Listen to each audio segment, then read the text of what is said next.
But before we get to my most meta book ranking ever, be sure to like this video and subscribe to my channel.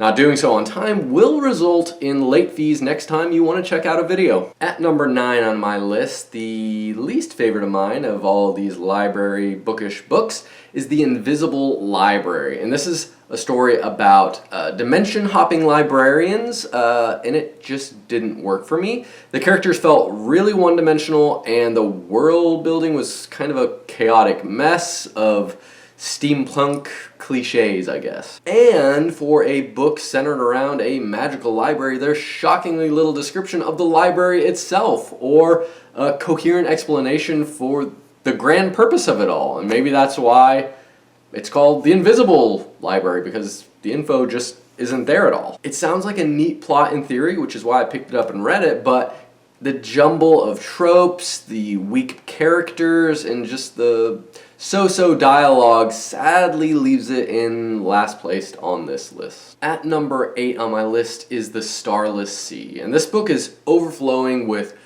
gorgeous atmospheric vibes and breathtakingly fantastical settings. I mean, the library itself in this is great, but the plot itself gets completely lost in its own confusing labyrinth. When I read this book, I felt like I was drowning in a sea of disappointment. Yes, there are tons of clues and mysteries to follow along the way, but they never really come together and make any actual sense. At the end of the day, it's an ambitious, beautifully written puzzle that leaves you more puzzled than satisfied by the final page. Next up at number 7 is The Midnight Library. And in this one by Matt Haig, Nora Seed feels like a total failure. She's the main character in this one. But after she faces this personal crisis, she finds herself in a magical library, of course, where every book is a portal to a life that she could have lived if she'd made different choices. She could have, gone the rock star life. She could have gone the family life. And she gets this opportunity to try them all on for size. Now, I couldn't help comparing this one with the other Haig books that I've read, which I probably read 5 or 6 of them. And this one's just not as good as those, honestly. It's predictable, overly sentimental, and it's just kind of blah overall. I also feel like there have to be much better books out there about regrets and hopes and what a perfect life is all about. And the same goes for books about libraries, books with libraries in them. Obviously there are better ones than this, like the ones I'm about to be talking about. Up next at number 6 is The Cat Who Saved Books, and this one starts off with the main character Rintaro.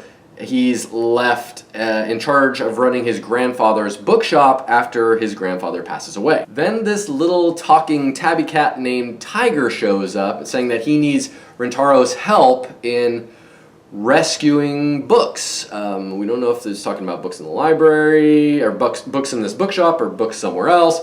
But once Rintaro agrees to do what he can, the cat transports him to a parallel world where books are being imprisoned, books are being mutilated, they're being damaged, and then some books are only being sold based on popularity and not actually how good they are. So the cat then shepherds Rintaro along through these different bookish missions where Rintaro has to talk sense to these impressive, seemingly knowledgeable book people a lot of times.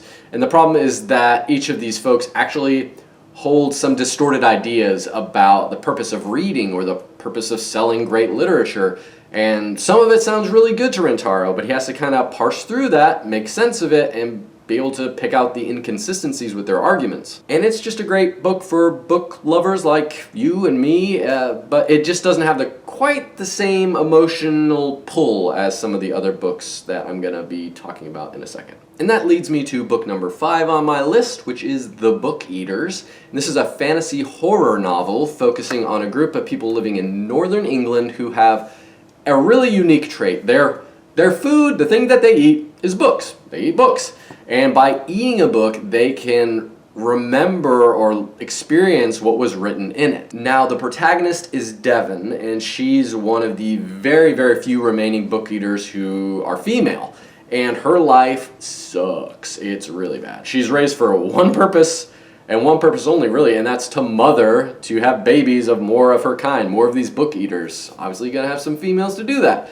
And she's practically her husband's prisoner because of this, and she's expected to just lead the most boring, mundane, ho-hum life. But then, fortunately, she has a son, as everybody wants her to. But, unfortunately, he has the curse of not craving books to eat, but human minds. So there's suddenly this vampire vibe thing going on with it, and they have to, Devin and her son have to go on the run so that both of them can survive, really. Like I said, there are these action-packed scenes of them being on the run, fighting for their lives, as well as some calmer sections that give you a good sense of the sheltered, really sheltered life of Devin, and the predictable, monotonous lives that her species are subjected to because of how they live. And what I really liked about this book is how it alternates chapters in the past and present. It has this framing where you're eventually completely caught up to all the events that have taken place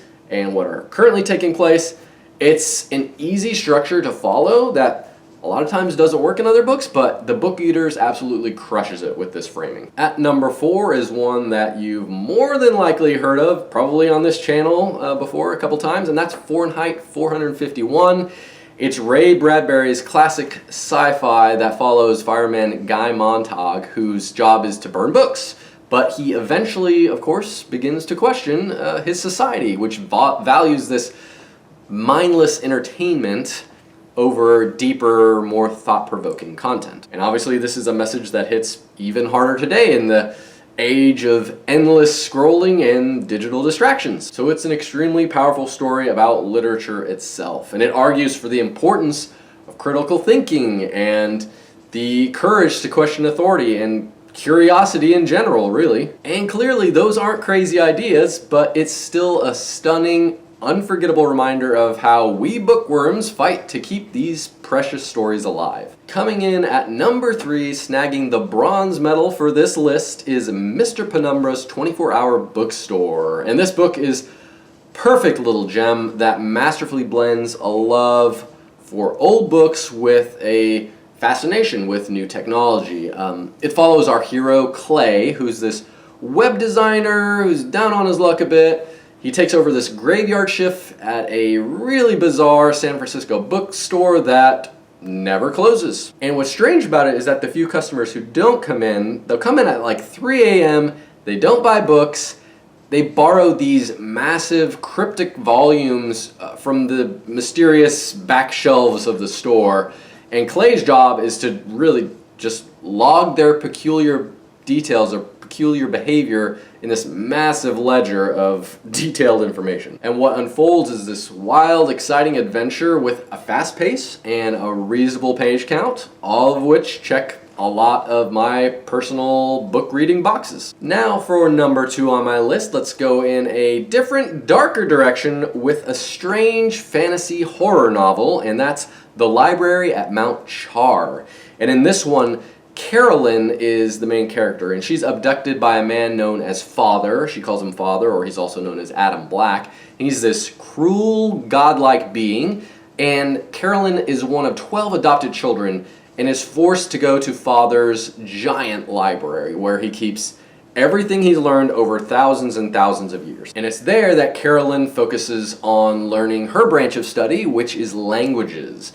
Real languages, fictional ones, animal ones, past ones, future ones. But as difficult as it might seem to learn all those languages and get a complete handle on them, she's really gotten off pretty easy since several of the other kids, the other kiddos who were adopted by her father, they go into really worse areas of education that break them down physically, mentally, emotionally. They're not in good states, and Carolyn's kind of gotten off pretty lucky. So this clearly isn't a library full of sunshine and rainbows. Carolyn's goddad is powerful enough that if any of the kids misbehaves, doesn't do what he's asking for, he's not too kind at all about it. But then he goes missing. Her father, Adam Black, he goes missing, and the fate of the library is up for grabs. And so Adam Black's position of head honcho of Earth, that's also up for grabs as well, since he's MIA. It's a weird, dark, complex, but crazy good story that's not like anything else I've ever read, especially when it comes to fictional library books. And getting the gold medal, number 1 on my list of books about books or libraries is The Storied Life of A.J. Fikry. This is on the opposite end of the spectrum as the previous book, The Library at Mount Char. It's an absolutely charming and heartbreaking book that's full of quite a few cliches, I'll admit that, but it still 100% works. And A.J. Fikry is a grumpy bookseller. For good reason, I should say. His wife is gone, his bookstore is failing, and his prized book of Edgar Allan Poe poems has been stolen. So he does what a lot of us would do and begins basically shutting out everyone and everything in his life. But then a mysterious package arrives that completely upends everything about his life. And what follows is this hilarious, heartfelt story about second chances, it's about fatherhood, it's about the power of a really good book. And it's perfect for this list since it's pretty much a love letter to readers as well as a reminder that it's never too late for our own personal stories to change into something better and more meaningful. So if you want a book that'll make you laugh, make you cry, make you want to immediately visit your local bookstore, this is the one, and that's why it's my favorite. There you have it, 9 books about libraries and books. Which one or ones am I missing on this list that I haven't gotten to read yet? Let me know in the comments, because after all, we bookish people should look out for one another in that way. And as always, happy reading.